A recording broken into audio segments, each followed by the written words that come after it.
And today we are here in our Skippy account.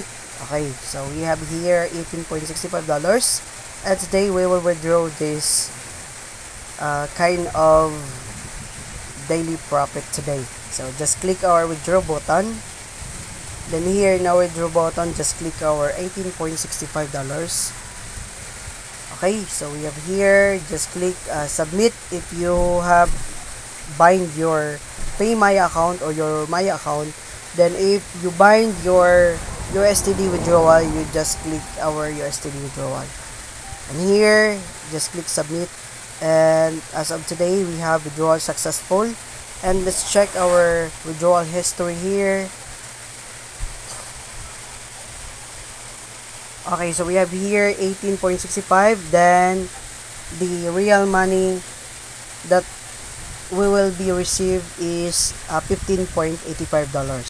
Hello everyone and good morning po sa ating lahat. And today's video, i-update ko lamang po kayo dito regarding dito sa withdraw natin kahapon dito sa Skippy.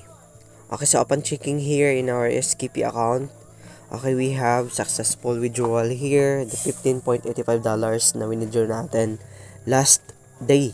Ayan.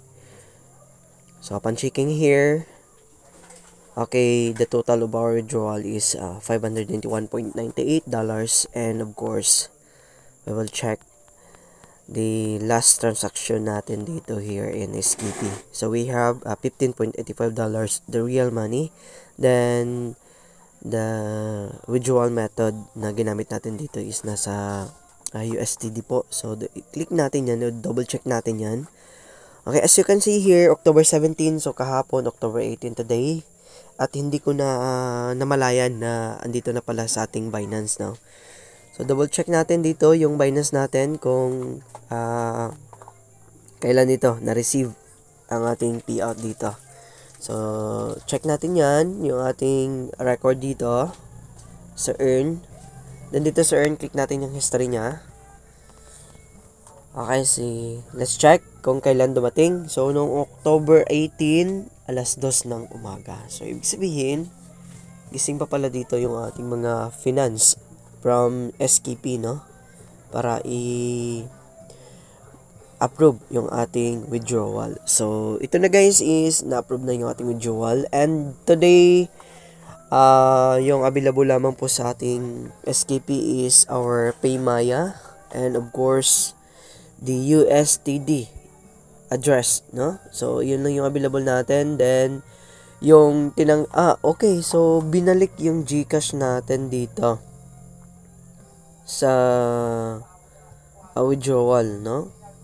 As a recharge, I think, tingnan natin dito. For example, dito kukuha tayo ng 10 or kukuha tayo ng 180. Then, send natin tong GCash. Okay, so filled pa. So, ibig sabihin, yung nag-activate lang pala dito is yung PayMaya natin. Okay, so, ayan, nagpa-process yung ating Maya. Open din yung Maya natin. And of course, yung USDT natin, active din itong USDT natin.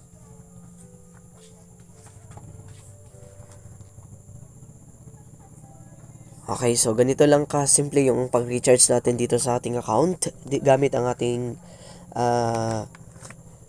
Maya, personal Maya natin at yung personal Binance natin. So nakadepende na yan sa inyo kung gamitin yung personal Maya ninyo or personal kaninyo, kasi pwede din dito kahit na kung sino yung my fund, yun lang yung gamitin nyo na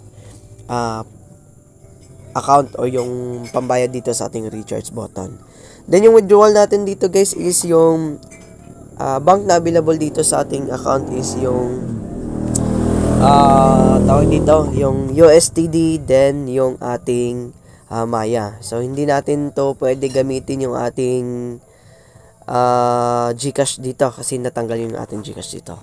And yan naman po yung update sa natin sa ating account guys. And I hope na nakita nyo to. Kung nakita nyo na ito guys, huwag nyo na palampasin. Just join our SKP investment kasi napakaganda ng payout dito guys. Napaka smooth lang ng payout dito kahit na matagal. At least paying na paying. So, kung gusto mo ng daily withdrawal dito ka na mag-join. And kung gusto mo naman dito ng tax-free, meron din ditong tax-free. At kung gusto mo naman ditong minimum investment, ang minimum investment natin dito is $10. Then, ang maximum natin is $180. So, yan lang muna yung update natin dito guys sa ating SKP. And I hope you enjoy the rest of the day. Bye for now.